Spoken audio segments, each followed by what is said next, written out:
Originally from Russell and Northland, Mike Pettit is 57 years old, the father of 6 and a lifelong educator, resident in Cambridge since 1998. He was appointed the principal of Cambridge Primary in 2008, a position he's now held for 17 years. He served 9 years on the Cambridge Community Board, chairing it for 6, before being elected to the Waipā District Council in 2019, where he's now served 2 terms representing the Cambridge ward.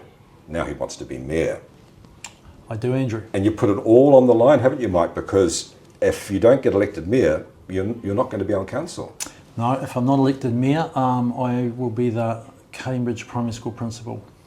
But if I do get elected mayor, I'll be resigning this position, and we've started transition for that in anticipation.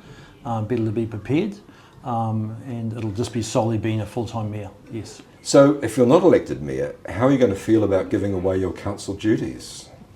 Yeah, look, hey, it's it'll be a part of my life that I'll miss, but I'm going into this sort of all or nothing. Like I think the community sort of deserve that. They sort of need to know the direction that the candidates are heading, and mine is all or nothing. And as I've said in the past, I'm not going into it to come second. I'm going to give it my absolute best. So if you win, you're giving up this job. You've been in this job since you left school. Education is your life. How do you feel about that? Yeah, I've been a principal now for coming up 31 years, I think it is, in September or October. Yeah, look, it'll be a big change, to be fair. Education has been in our blood. We've got 6 children, and 3 of them are in education, teaching at the moment.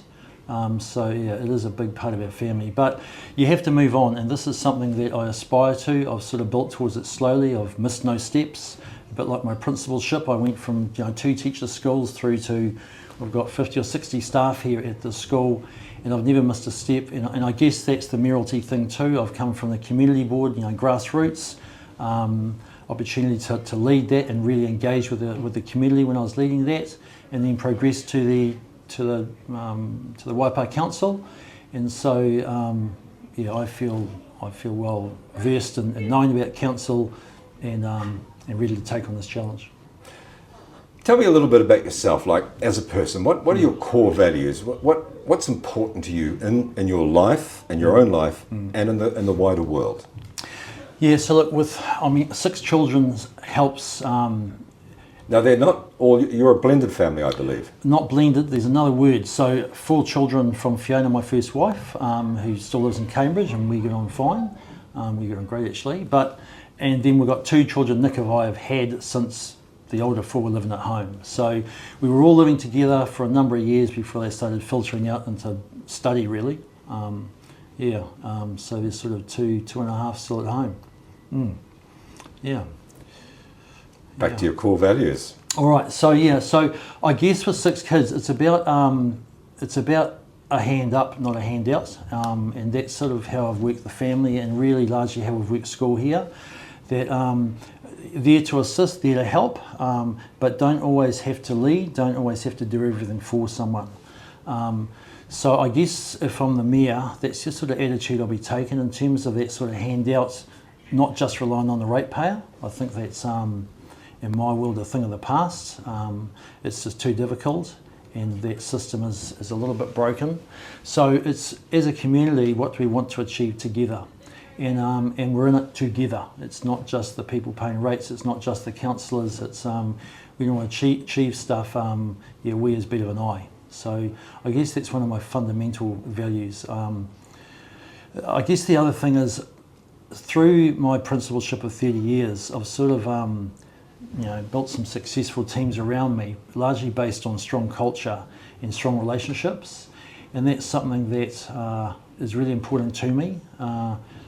It's sort of fundamental core thing to what I think success is as a leader, taking people with you, giving them scope and giving them opportunity to actually lead themselves. So it's not just a hierarchical leadership model. Never really been too much into that. When things are going wrong, of course, you're the boss and you're the one at the top of it, and you've got to take responsibility. But giving people opportunity to actually work on their strengths and show their wares and take on projects and passion projects, So yeah, building up relationships is really important. Okay, well, that brings that. I would like to address something here. There is a feeling, probably not shared by everybody, that a council is a little bit overarching in its power and a little bit arbitrary, and that the community has minimal involvement in council decisions. Council is like a corporation run by a CEO, and councillors and the mayor are sort of separate from that and only have minimal influence. Is that right or wrong? Look, I think council affects people when they walk out their gate more than probably any other organisation, including national government, so to speak. You step onto a footpath, you step onto a road, you step into a playground or a library. It is council supplied, council driven. So yeah, council absolutely has massive influence on all of our lives, and it's how that influence is in reality and how it's perceived. So it gets back to that sort of thing of, as a council, I think we can do a lot better in the forming and solving of ideas with community rather than to community. That'll be a fundamental thing going forward. Look, the CEO and the mayor, like a leader of any organisation, someone has to lead it, and those two people, yes, have influence. But the problem is, it's not like me appointing someone here and you appoint the people that you think are best fit for the position. This is an elected. The council is an elected beast, so to speak. So it's a matter of putting things on the table that you've got to get at least half a dozen people with you to think actually makes sense before you even get to the start line. And then it's not just council leading all this stuff, but I think we need to do a lot more, or I'd lead a council that does a lot more with the community, those reference groups, those community groups. There's so much expertise out there, and we can just use it better. So if things make sense, getting it across the council table happens. If they don't make sense, and we've had examples of that over the years I've been involved, then it doesn't get voted in. So you sort of got to give a good case for your argument, and it needs to have some good rationale in behind it.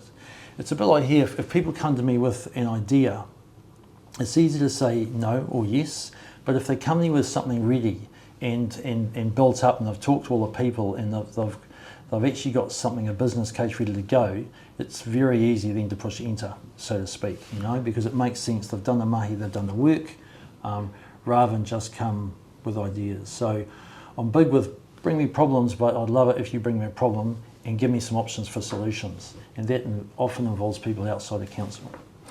Something you said, you posted on your Facebook page on the weekend, I found quite interesting. So you said, over the week, I met some wonderful people who are not as able-bodied as many of us and rely on our adapted and regular amenities and facilities to move around our towns. They told me, where as a council, we have it right, and the areas where they would like to see change and improvement. I listened with the ear of a learner, and no, we still have a lot to do in the space, most of which is not expensive, however obvious and practical.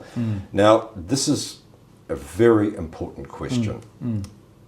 It's very hard for people in the community to become involved in improving things around town now. It's all run by council bureaucracy.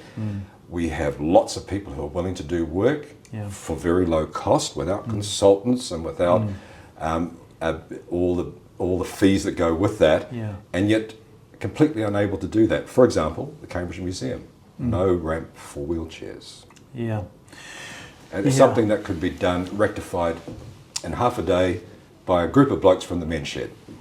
All right. So I totally concur with you, Andrew. So look, hey, one of the chaps I've talked to, Andrew, over the last couple of weeks, I actually had him down here in the library, and we probably spent a good hour together, for instance.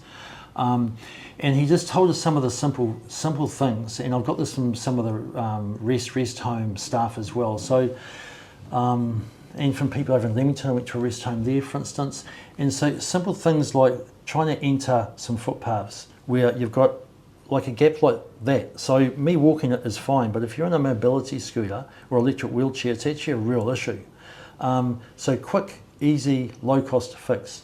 Another one is disabled parking. So the number of disabled parks, but also the width of disabled parks, something I've never really thought about, to be fair, and then also the angle of them. Now, these folks are telling me that these vans are really set up, so largely these disabled parks should be flat, you know, and even some of the doors, they said, will not open, they'll jam if it's on too much of an angle.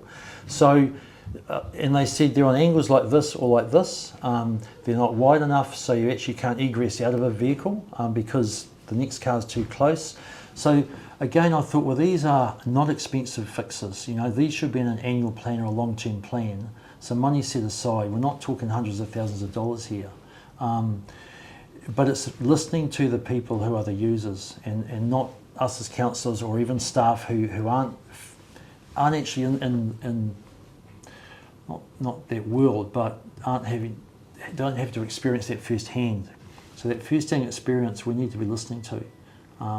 So yeah, that was some examples. I mean, the Cambridge Library is another one. You know, where in theory it should be pretty easy to get around, but just because of a congestion in there for various reasons, you know, books and sorts of things. So some people said, hey, on a walker, some days you can get around, but other days you can't. But in a wheelchair, it's very difficult. So, you know, that's yeah, well, there's a quick fix there, less books, I guess, on the floor, but ultimately you sort of need a longer term solution for something like that. And this has been something that's been part of your campaign so far is maybe new premises for the library, which has been on the cards for a long time. It is a very small space for a population the size of Cambridge. What have you got in mind? Yeah, so look, hey, this is big picture thinking. So this is me, Mike Pettit, thinking. This is not a council at all, a council position. But some ideas I've got are fairly interlinked. So you've got Millisich Place, which is sort of in behind St John's, say, where the Citizens Hall is, or the yeah, it's in that area there, and behind where Stina Mori just was, Bridge Club. So some of those, the land is ours, but there's some perpetual leases there. So if we could offer those folks an as good or better site to relocate to, because we don't own the buildings, that's something I think that would be a good site to look at. There are other sites too, but they're sort of complicated, and we own this site. And then, for instance, if part of that relocation was to the existing council and library buildings, and we could accommodate them, but plus we could do a whole lot more in there, that's just like an example of maybe that bit of lateral thinking, but a project that to me wouldn't just be a library, but somewhere where we could generate some income too and some more community amenity. So a bit more of a community hub, and we did do quite a bit of consultation around that through a company, a good local company. So there's some good research to get us we've got the feedback on what people wanted. Now, I'm not saying the gold star thing, which I think was about $22 million, but whatever it is, again, it can't just rely on just the ratepayer. So if we want a community hub, Cambridge wants a community hub, I'm the sort of guy going, right, well, who wants to be involved? How are we actually really going to fund it, and not just put numbers in an LTP that are very aspirational in terms of where's the funding outside of council.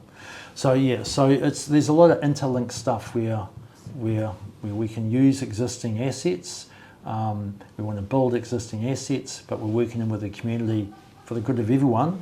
There would be an example of it. Are some people prepared to shift if we offer them as good or better? Just to backtrack a sec, you know, to the problems of curbing and parking for these mobility vans. You know, there are rules and regulations. We do have the RMA, and we have health and safety, and of course these get in the way of people just pitching in.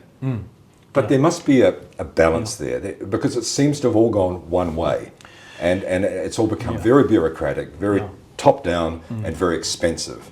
Can we wheel that back a bit? Yeah, so there's a couple of things here, Andrew, I guess. Hey, one's let's look at what RMA changes are coming, and they sort of will start coming before the end of the year if the government stick to its guns.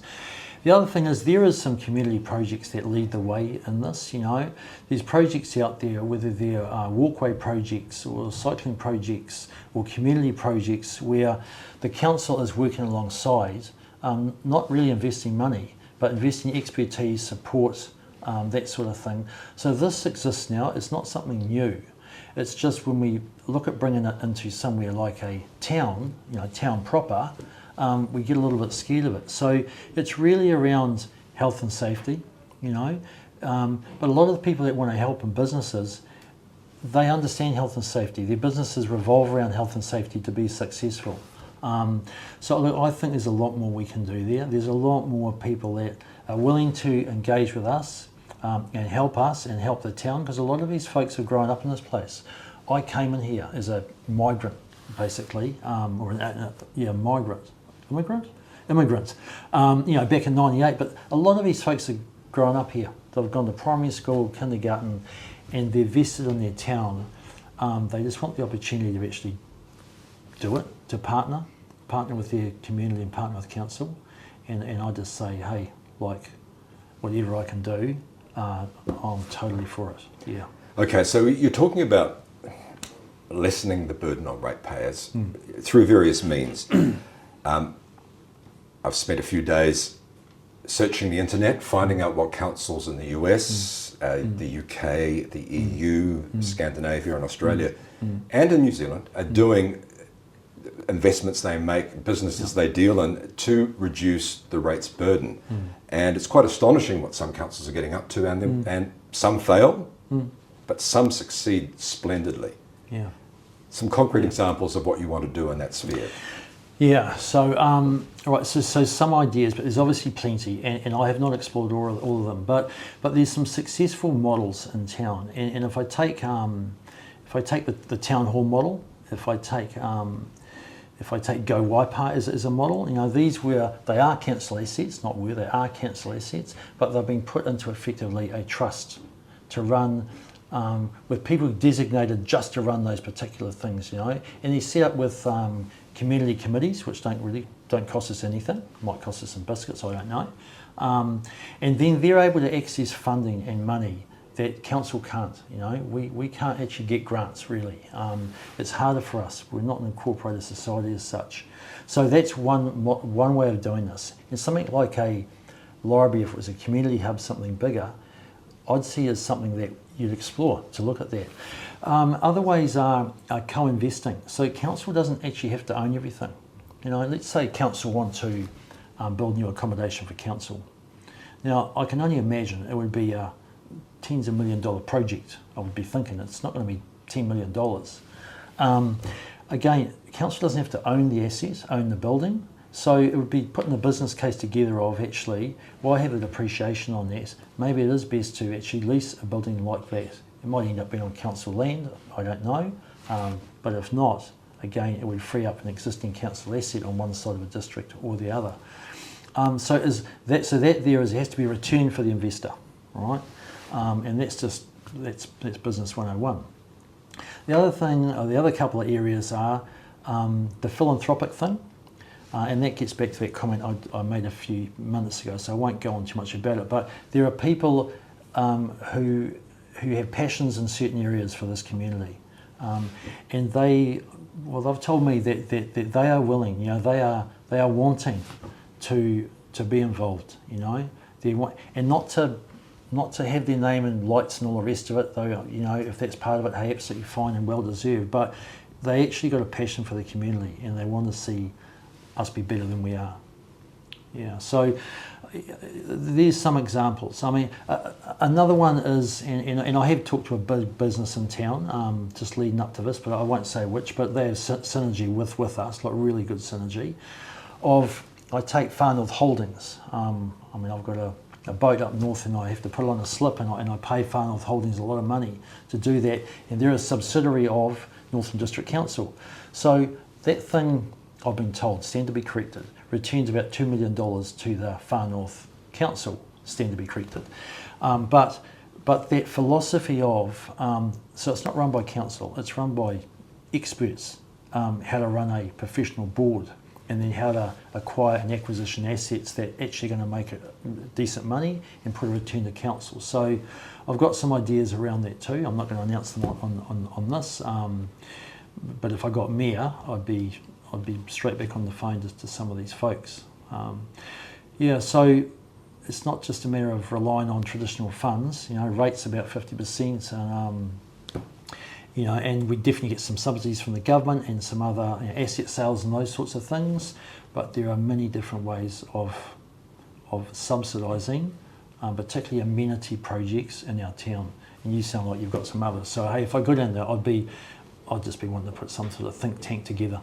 Yeah. I was recently interviewing Simon Bridges. You might remember that sure. name. Yes, Simon was talking about data centres, and he said, of all the places we've looked at in New Zealand, Waipā is the perfect spot for data centres because we have a huge water resource, and we have an incredible energy generating potential, which we really haven't started to explore. A lot of people don't, I was under the impression that most of our electricity came from the South Island, but when I did a story on this recently, I was shocked to learn that a good 30% of it comes from the Waikato region itself. And we're talking Taupo and north. Geothermal and hydro. The Waipā itself, we have the hydro resource, but we have incredible potential for renewables. And a lot of councils, especially in the US, are investing in renewables and using the money that they earn from that to subsidise local infrastructure. We had an incredible opportunity recently with Parewa and Te Awamutu, which could generate the kind of electricity that data centres need. The council, this is another issue, but I'll lay it out on the table. The council's formal document on it said that it's not suitable for Te Awamutu because we have schools and what have you, which completely ignores the fact that all over the world these plants exist right within urban areas and they're designed to operate within urban areas. But the other bit was the council is going to focus on waste minimisation and recycling. Okay, New Zealand is the lowest recycler in the OECD. I think we're third to lowest, but the three lowest are all about the same. On the Waipā District Council website, it says New Zealand recycles 28%, which is incorrect. We possibly recycle 25%, but we have no official figures. Right. So we are very poor at recycling. Looking at our yellow and blue bins here on the Waipā, I would estimate if we recycle 12% of our waste, we'd be doing really, really well.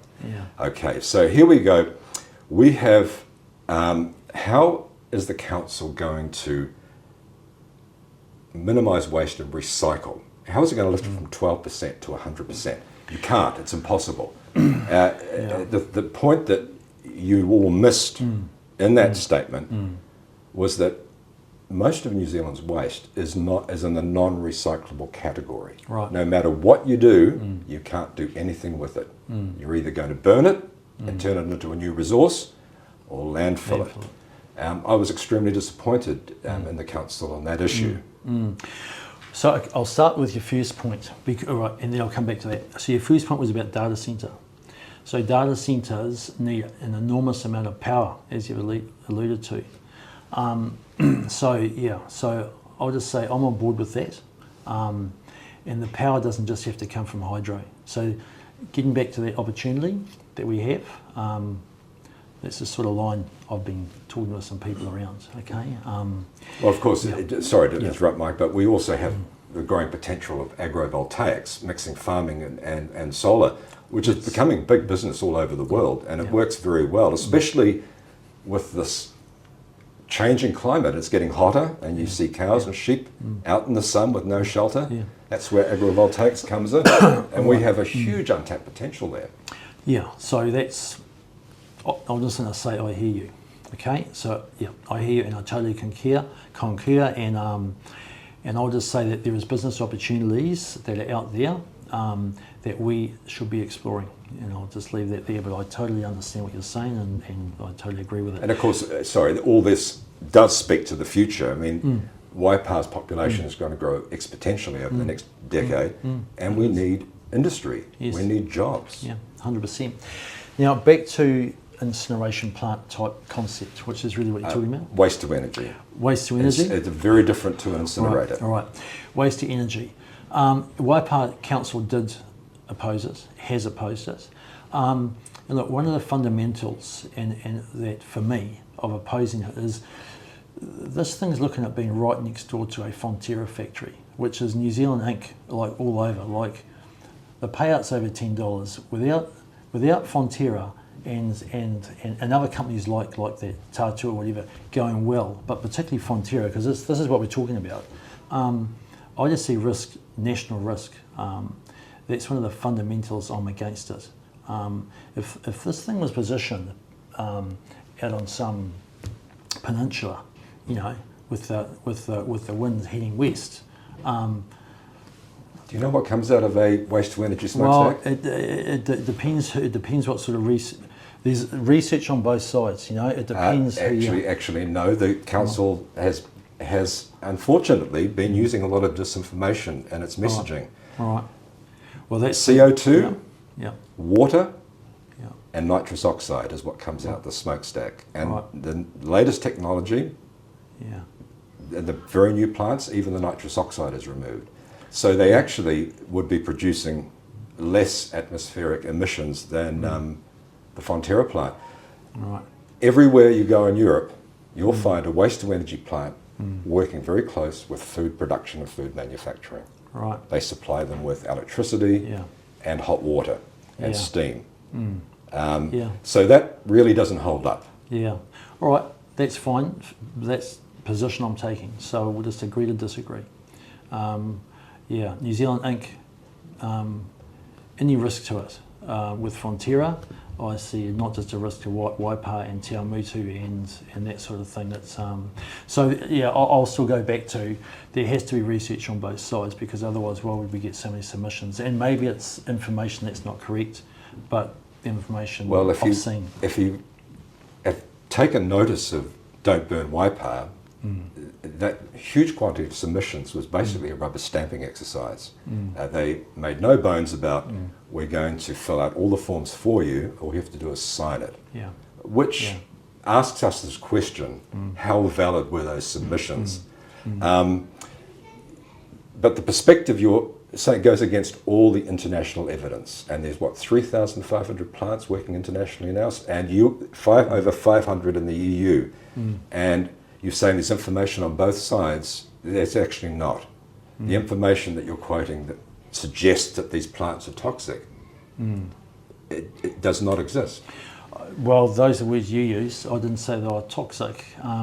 What I said is I guess what I'm saying is where there's two opposing views, then I'm going to take the view of conservatism when it's right next to a Fonterra factory in particular. You know, I know it's next to a town and all the rest of it, but Fonterra, we can't afford for China or anyone else in the future. And once this thing's built, she's built. Like to say, actually, we're not importing because you've got a factory right next to this thing and we don't want it. It's a bit like our butter a few years ago. There was nothing wrong with our butter. And so I think it was Europe. The soft butter, they said it wasn't butter, they wouldn't take it. Fonterra said it's butter. We've just made it different. It's got nothing else in it, but it's that perception thing. What's the Waipā District's rules about burning plastics on farms?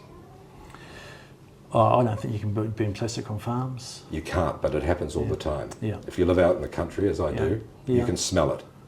Yeah. And you can see it if people do it.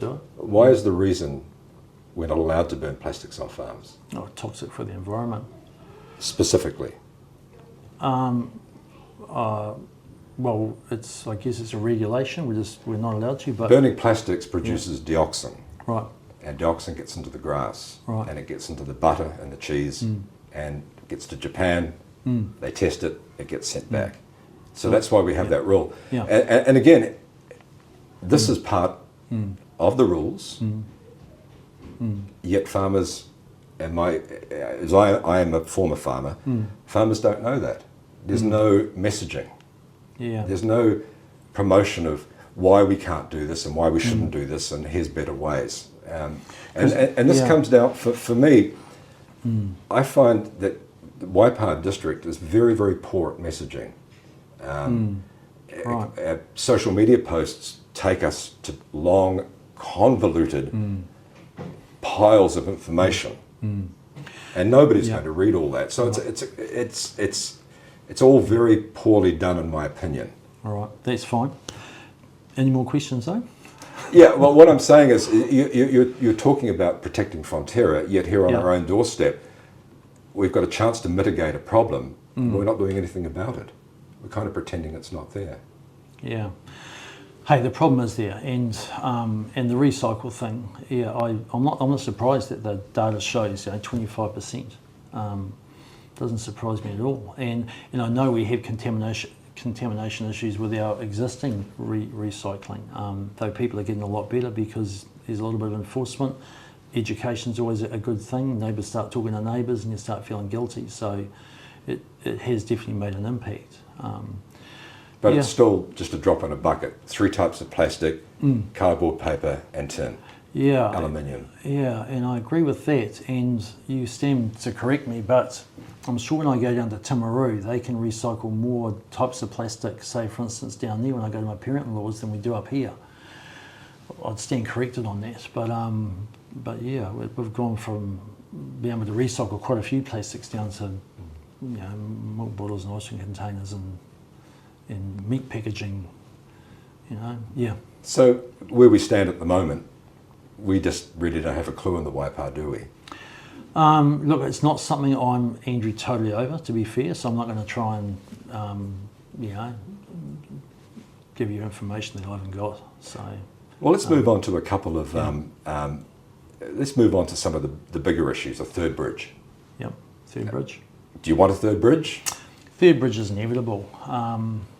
It's not whether I want a third bridge, it's is there a need for a third bridge, and yeah, there is a need for a third bridge. It's in the planning stage, and the reset of Cambridge Connections was absolutely needed. And Cambridge Connections, of course, it's the whole transport strategy for Waipā, or for Cambridge. It's not just about a third bridge. And some people even think Cambridge Connections is about connecting people, but it's just allaying that as well. So yeah, look, that's reset. There's a time frame around that. We have a great lady in Katie Mays leading that piece of work up. She's got good knowledge in and around that, working for NZTA, etc. in the past, and I think she's done a really good job. She sat in the district for 3 years while what happened last year happened. She sat in the sidelines, and she knows what to get right this time, as does council. And what went wrong? Oh, hey, look, get back to your communication piece. We didn't take, even outside the communication piece, we didn't take people with us. It was a model that was very, it was a thin-lined model in terms of governance strategy and all the rest of it. It wasn't whole of council. It definitely wasn't whole of community. So what went wrong? I think the governance structure was wrong. We'd had no real decent reference groups out in the community. It was all just in this governance structure, which was pretty tight. So the learnings are listen to the people, and listen to the people with some expertise as well, and bring people with you if you want to do a project as significant as this. I mean, Waikato Water's done well as significant, but this thing here, in terms of making a difference to people's lives, this Cambridge Connections piece, including the bridge, but all the rest of it, actually, it's a bit like I said before, when you walk out your gate, council has massive influence, and how you get in and around town in this district, Cambridge Connections is looking at dealing with that. Lake Tikuutu, Yes. which is a very contentious name because I always get it wrong. Apologies if I have. You wrote about that the other day, and you said there's an awful lot of hui, but not much dui. Yeah. Now, again, we're back to this. We're back. The fix for Lake Tikuutu is not that complicated. It's actually quite basic. But it's been 2-3 decades now, and nothing. There's been lots of consultation, lots of money spent on planning and getting expert opinion, and nothing has been done. Yeah. Hey, I would totally agree. Nothing of significance in terms of water quality has been done. Hey, definitely money over the last couple of decades has been spent on and around the environs of the lake. But look, I can't quite remember, but I was on the community board, so it must be, let's say, 9 or 12 years ago we did an LTP. And from memory, there was about $5.6 million set aside. wanted more, but it came down to that. And part of that, a lot of that was dealing with putting in like a weir at the top end of a lake and really dealing with the water quality of that lake. And again, there was expert opinion. I was on the community board at the time, and obviously we were very invested in that because it's a local Cambridge thing, and it's sort of right in our face, you know. It is sort of the heart and soul of our town in a way, is that lake. So when I say a lot of hui and not a lot of dewey, off the back of the LCP, which was great, not a lot's happened in terms of fulfilling what we set down there. And part of it gets back to, there was this much council money, and there was asset sales were part of it, and finding money from elsewhere was part of it. And that's my frustration, I guess, is that we set these things in LTPs, but I want far more work done up front with, if the thing costs 5.6 million, let's go out and do some work around the money before we sort of, not promise, but put it in an LTP and it doesn't happen. There's other projects like that too, you know, I guess. I mean, to Arawai you would think, you know, $33 million that you end up being, and it kept growing. You know, how realistic is it to actually, with no real clear plan apart from pots of money, within that there's, you know, not a lot of planning, I don't think, from a community point of view, of where's the money going to come from in that pot to get to whatever. I mean, our town pool was another example of that, you know, and we got there in the end, but we ended up getting there with more ratepayer money than we originally anticipated. So it's stuff like that, this amenity type project. We need a different way of thinking. If it's genuine, like I want stuff to go into an LTP that's actually going to happen. And it's going to take the community with us, but the community, you know, it's that hand up thing, because if it's all hand out, it tends often not to happen. If you go online, and Yep. I did this a couple of years ago, this very exercise with the lake, looking at what other communities around the world are doing with similar problems, and the technology is actually inexpensive. Yep. You don't need to spend mega millions. You really just need community involvement, a little investment in water cleaning technology, Yes. and away you go. Are you talking like that nanotechnology? No, there's filtration systems. For example, water coming off streets. Yeah. There's very simple and effective water filtration systems that are just basically fixed onto outlet pipes, and they do a marvellous job, and they're not expensive. Yeah, so look, I know there's been some work done with the catch pits, because that was really starting at the top, you know, starting away from the lake and up at the roadsides. But you know, we've just had a massive long summer. You know, I know we're in the middle of winter now, but we had a long summer, and when the rains came, you know, a lot of it still gets driven down into that lake. So unfortunately, we've got to spend money where people probably aren't going to see it for a start. You know, that's where, if we actually want to increase the water quality of that amenity. But there's a lot of other stuff that we can do down, you know, when that's done, down in the actual amenity itself. You know, Well, you're saying things that people don't see, but isn't this comes back down to messaging again? If the council were good at their messaging, they would turn it. You can turn a lemon into a melon very easily and get people engaged and excited by explaining in very simple terms. This is what we want to do. Yeah. How can you help? Yeah. And how can we help you? Yeah. So and that comms piece shouldn't just come from a comms department. So, I mean, one of the, I don't know how many questions we've got, but one of the fundamentals, if I get this mayoral position, is basically investing.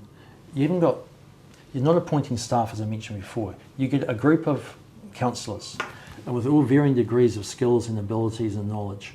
And some of the fundamentals is around being a strategic thinker, asking strategic questions. So you know, we do courses here on effective questioning. We've done them back in the day. You know, even the difference between what's a question, what's a statement type stuff. But work on how to create strategy and how to understand strategy. So when it comes to us as a elected group, we've got a good understanding around that financial acumen. I mean, we've got a, you know, I'm sort of in one way quite big on don't get people to work on their weaknesses. I'd much rather than work on their strengths, right? Because then they can run and they can get stuff going. But there has to be a better level of understanding of some of what I'd call the basics of governance. And so I'm hoping if I get in there is some money around the professional development budget to actually upskill our effectively governors or councillors, so we can actually make some decent decisions, or not decent, but better decisions based on being able to interrogate the information, and what the staff then put in front of us. We're asking good questions, you know. Now that's a really good point, because you have said, and I completely agree with you, that you get onto council and suddenly you're having these 100-page documents thrust at you. Again, is this a good thing? I mean, you're talking about training, learning how to speed read, and improving your ability to analyse financial documents. But is that the best way for a council to be operating? In my world, the CEO of the council would be directing his people to provide easily understood information. And I think why don't I stand for council? For that, why don't a lot of people stand for those very reasons? It's just overwhelming to think about it. And you might be the most intelligent person in the world, but if it's not your area of expertise and you've got 100 pages to learn in a few days to read through and understand, it's impossible. Well, I wish it was only 100, Andrew. If it was 100, I probably wouldn't be complaining. Is it even necessary? So look, hey, even since I first wrote that piece around speed reading, and I really got that off a governance course I went on down in Wellington, and I was with Tamati Coffey, who was recently an MP, and he said when they got into MP school or whatever, they were put through a speed reading course, and he said, of course, at that level, without it, you'd never get through hardly anything. So, but since then, I've actually been to Banff, to a conference, a leadership conference up there. And one of the things we brought back from there was really the power of AI, to do a whole lot of things, not just to summarise and not just to help you write letters and all the rest of it, but to be analytical and to interpret data and to synthesise and summarise and do a whole lot of things. So that's something we brought back here, and we ran a volunteer workshop, for instance, for staff, and 40 staff came along. So it wasn't compulsory, and we got some experts in. So I've almost moved away a bit from the speed reading. We need to be using AI and technology to actually assist us here. And at the moment, as a council, as elected members, that's not happening. That's a good point. Now, I use AI a lot in my work. I subscribe to a more expensive sort of AI because I depend on reliable information. Yes. But I find 6 times out of 10, the information is not quite correct. And I have to double check every single thing. So while it's a great idea, unless you understand critical thinking, you know how to use AI, you know how to use the right questions, and you know how to check your links, it's really not suitable at the moment. Double-edged sword. I guess there's two things on that. I'm talking about the 100 pages or the 300 pages. I'm not talking about going outside the organisation, but we get these things. If you put them into Copilot or into ChatGPT, it can do all those things I just talked about. I'm not talking bringing other stuff in where I agree. And in terms of what you've talked about, you Google search something, you're really trying to put in as minimal words as possible to bring up a bunch of websites or whatever. Whereas AI is like having the ultimate secretary, And the secretary or the AI wants good information. The questions you put in and the audience it's for and all those sorts of things will be how good the information comes out. So that is not someone like me thinking I know what it is. That's investing in the people who actually know how to run AI. And we had a couple of guys, one of them was from the university at Waikato, and he's a guy who worked with our staff. So you need experts around that professional development piece, not people who have used it and they think they know how to use it. So again, it's that investing in professional development. So people might ask, well, that's going to cost money, and yes, it is. And I think it's a money well spent. If you want good governance, better governance than we've had, you've got to actually invest. You've got to invest in professional development. Now let's settle a big question. Okay, and a little while ago, maybe a year ago now, the council cut off the comments sections on Facebook. Right. Because of the abuse Yeah. and the misinformation and disinformation. And fair enough. One of the things that kept on coming up over and over and over was the cycleways. Yep. What a waste of money. A waste of my money. More woke nonsense. I'm just quoting from last year, because I took notes from last year. Yes. More woke nonsense, and they are never used. Nobody ever uses them. I had a wonderful conversation recently with an 83-year-old woman and her 85-year-old husband. Right. They live right on the end of Hamilton Road. Yes. And they do everything on electric bikes. Yes. They go to the doctor in Leamington. They go to the supermarket. They go to visit friends at Bupa, way over the other side of town. Yeah. They do it, and they think it's amazing. And they're like a lot of people, they've come to Cambridge to retire. And they, talking about their friends, they said, you can take a mobility scooter pretty much everywhere in this town. It's actually a wonderful place for elderly people. So, have the cycleways been a waste of money, or are they an asset for the future and money well spent? Yeah, hey, let's come back to the comms bit, and this is on all of us. This is on elected members, staff, and the whole organisation of it's not all ratepayers' money. I mean, and that's something we obviously haven't communicated well. Well, a lot of that's come from central government, hasn't it? So it's taxpayers' money. But you know, if I just estimate it, I think it's about 2/3, 1/3. So every dollar that Waipā ratepayer put in, the government put in too. So in terms of, it's a bit like the velodrome. Someone comes and offers you a $27.5 million asset and asks you to put in $1 million. We had people that didn't want us to do it. Well, that's a no-brainer to me. You invest in there. Someone comes and offers you, say, $10 million to build cycleways, shovel-ready project, and you're ready to go, and you've got to put in 5.5. Again, if it's in your long-term plan and it's ready to go, again, a return on investment, I think it's great. You know, you're putting in $1, someone else putting in $2. It's a bit like being a policeman with a pension scheme, isn't it? You know, like you're going to have a pension. So, have we combed that well? No, we have not.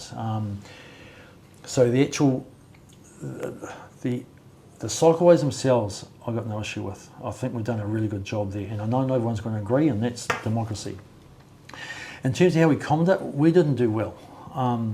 In terms of seeing things on a 2D piece of paper, you know, which is what we saw, and everything was mapped out, and then seeing things in 3D reality of driving over it are two very different things. So for me, one of the learnings going forward, because it's hard to go backwards, is these things are going to keep coming, hopefully, you know. We need to get them into Leamington. We need to get them up towards the high school. We need to get them up to Hautapu. There's a whole industry up there that would cycle. So it's going to keep coming, but the learnings have to be, to me, the speed calming, speed bumps, humps, whatever you wish to call them. They're sort of made as the bitumen sets going from hot to cold. That's how it forms and that's how it's done, but it's not how it has to be done. So I've talked to people in the roading world and say, of course you can make moulds. So they are always uniform. You put the mould down, you fill up the mould, and you've always got a model for each type of road, you know, whether it's a main arterial or more of a side road. We don't have to have the speed bump or traffic calming measure is different to the next. And I think that's really what's annoyed a lot of people, of the aggressiveness of some of them, the number of some of them. You know, we're taking common sense away from people, because common sense used to tell you before, where there's a pedestrian crossing, you slow down. Where there's a pedestrian crossing and a set of lights, why do you need both? So there is some learnings from this. But you're right here we're here at Cambridge. I haven't said so, our listeners, but we're right here at Cambridge Primary, and you're being the recipient of big road redevelopments to make it safer for children. And I did see a piece on the Cambridge Grapevine maybe a month ago. Somebody had posted about this and was making a moan, and I was absolutely, I was very pleased by the response. Was, well, hold on, I feel like I could send my kids to school on their scooters and bikes now, and it's safe. And And that seemed to be the general gist of it, comment after comment. So Yeah. we, as I said earlier, misinformation and disinformation is a real big problem at the moment. And sometimes I feel that we're in danger of allowing the angry and bellicose to dictate how things are going. Whereas I think the big silent majority are probably a lot happier than others would have us believe. Yeah, look, hey, and I hear that, Andrew, and everyone's got the right to their opinion. But with the cycleways, coming past the school, for instance, it's actually looking at the big picture of actually what makes sense, because the alternate to that was it was going to go along Alpha Street and terminate basically the clock tower, and then reconnect down here somewhere. Now, I'm sorry, but as a parent with 6 kids, as a school principal or whatever, it didn't make sense to me to terminate it in our busiest, probably most dangerous part of the whole town, and to terminate a cycle track into letting the families and kids make their way down Victoria Street. So, yeah, I was a proponent for you make it safer. You bring it past here, even put cycle racks out the front, which hasn't been done, but town's only 100 metres that way. It's actually about safety. It was never about Cambridge Primary School. It was about the safest way to get to that bridge, and then getting it up into Leamington, and eventually, of course, what we want to do is connect it up to Mangatotiri Road, because that project there is at the moment going to Lake Karapiro, but it will go through to Waipuki. So it's actually about making safe connections, and hey, part of being a politician is you're going to cop a bit of flack, and well, you're never going to please everyone all the time, are you? And Andrew, my argument is, and nor should you ever try, because you'll never get anything done. You'll probably just go insane. So you've got to take the best information you've got and use that. And that cycle track is an example of, I think, using the information in terms of the route, the learnings from it, the communications, yes, learnt from that, okay? And particularly if I get that job, you'd make sure in a school, as I said when I got the interview here, one of the most difficult things being a school principal is actually getting communication right. Not over-communicating, and not missing communication. And it's no different to, I think, leading an organisation like Waipā District Council. So if you get the job, you are going to improve messaging. It's community communication. Yeah, look, but part of communication is us being out there doing the communicating. Is actually front-footing a lot of the stuff. So you mean public meetings? So what I'm like, not everybody's going to go to public meetings. No, and but not everybody's going to read articles in the paper. And you need to. Yeah. Social media really is key to that these days. Yeah, 100%. And I'm learning that because before this, I was definitely not a social media person. I think someone said Mike Pettit hasn't used social media for the past 3 years, and that person would be dead right. But when you're running a campaign, you have to. So that's part of that. Yeah, look, social media is obviously it's here to stay, and it's got a really useful place. But I'm not talking about running big meetings. I'm talking about us as councillors being out and about in our communities. So for me, with the bosses, and it's when I got here, I spent probably the first 8 years in classrooms for 2 days a week. I was here at the front gate, there in the mornings. So the boss is where the work's been done. In the school, the work's been done in classrooms, it's relating with kids and with teachers and with parents. And when you're heading up a mayoralty, the work's been done in all facets of this community. So it's working with groups, it's talking to residents, it's working with the elderly, it's walking up your CBDs, it is talking to business groups and in your chambers. So it's really trying to scatter and get the new bunch of councillors that actually, communication for us, our responsibility is to get out on our feet and communicate directly, The staff, their jobs, I'm not going to get under the hood of the staff, their job's their job, but we can do a much better collective job. And look, there's one way or the other, there's going to be a lot of new people coming into council. Yeah. Mike, well, I think I've covered everything I wanted to ask you. I'll just quickly check my my questions. Sure. But one thing I wanted to bring up with you is I went to your website Right. I've looked at your social media. Yep. Great euphemisms, awesome euphemisms, relationships, results, realism, accountability, transparency, innovation, but no detail. No detail whatsoever. Yeah. And we're getting back to this other issue. Why are people not engaged with local body elections? Why are we only getting a 30 to 40% turnout? And I asked this question of my social media followers, and their response was simple: euphemisms. You get these big billboards with these great words, but what do they mean? What do these people stand for? You go to their websites and you get more of it, but no detail. Absolutely no detail. Yeah. The perception seemed to be that people are afraid to say what they want to say in case it offends somebody. You know, this is what I want to do, this is my vision, and this is how I'm going to move the district forth. You don't get that. Yeah. So look, hey, I totally hear what you're saying, and I guess one of the predicaments with, you know, when you're trying to do this sort of thing is how much information you put on something. You know, like I started writing Facebook responses, and I got told off because they were too long, right? And they said, if it's over this much, no one's going to click in and read the whole thing. Facebook, they just want short, sharp.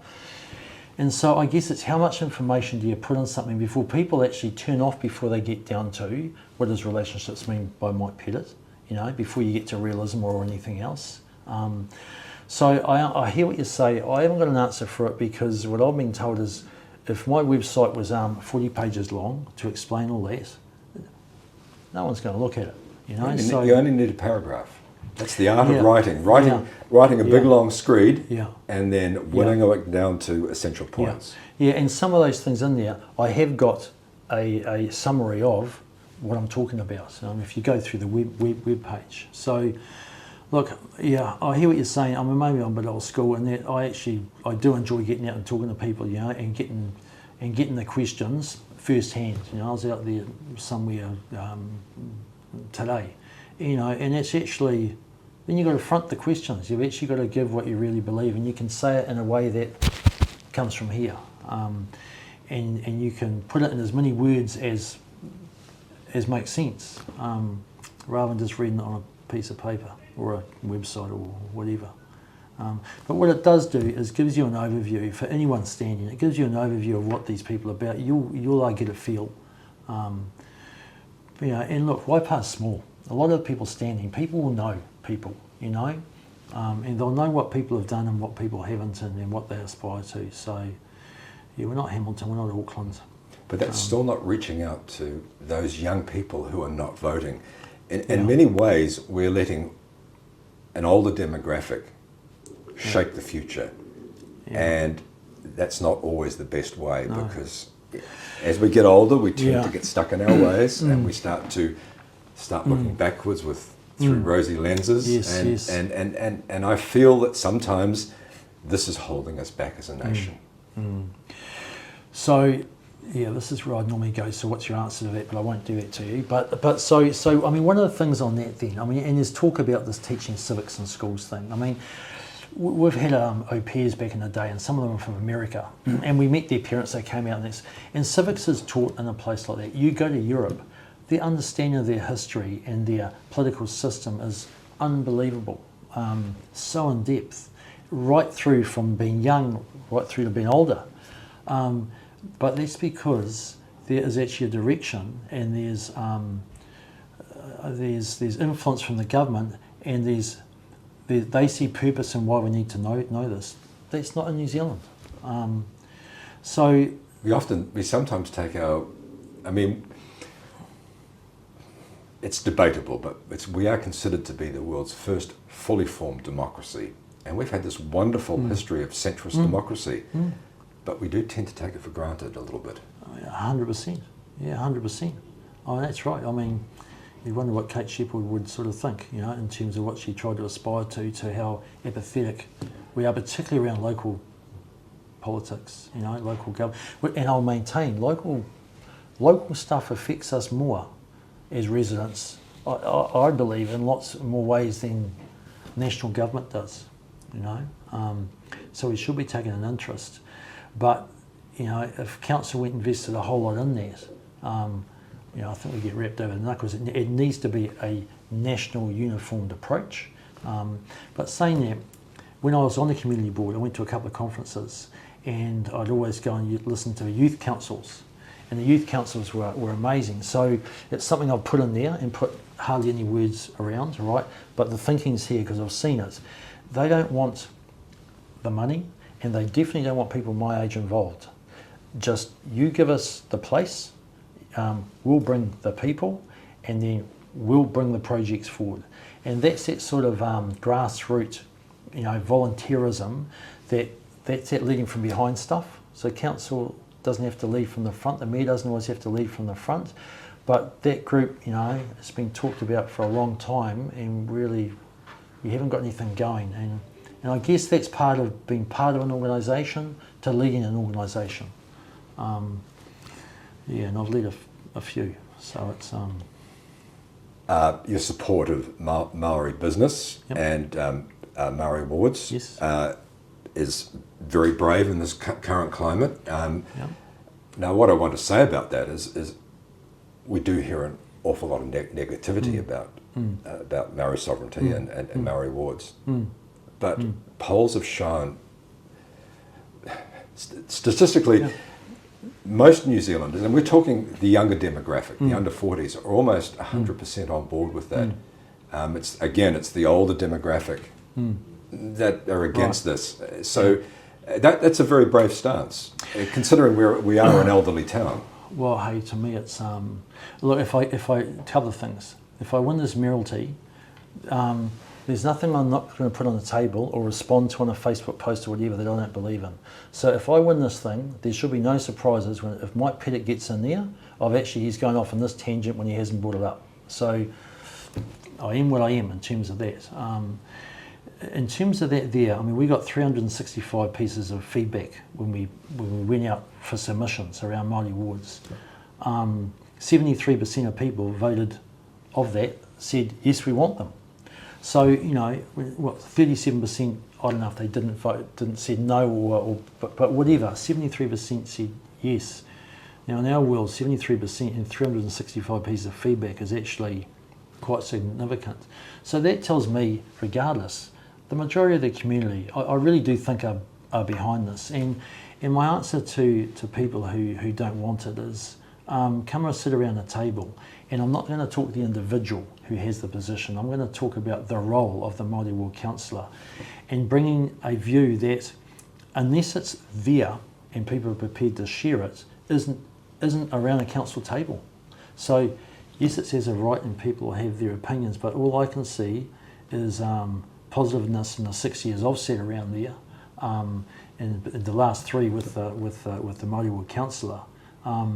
Adds absolute value and gives us that te ao Māori worldview, which is a worldview that I haven't got. I'm from Northland and I've got some knowledge of it. But it's a bit like the person who's disabled or is not enabled as me. I can't live their world, and so the best way to get feedback and knowledge is to talk to them. And so if you put it like that, I support them and I'll continue to. And that's what democracy is. You can either vote for it or you don't. But Okay, to finish up, Mike, here's my last question. You get elected mayor. Good chance you'll be elected again. 6 years. In 10 years' time, what is Mike Pettit's Waipā going to look like? Yeah, so let's just stick with 3 and maybe 3. So look, it will be a community that is better connected with council, and council is better connected with the community. It will be hopefully a philosophy of we're here to help each other. It's not a handout. It's not a wait for. It's we want something. Let's put our hands up and make it happen. And then as a leader, I want to be an enabler. I want to be.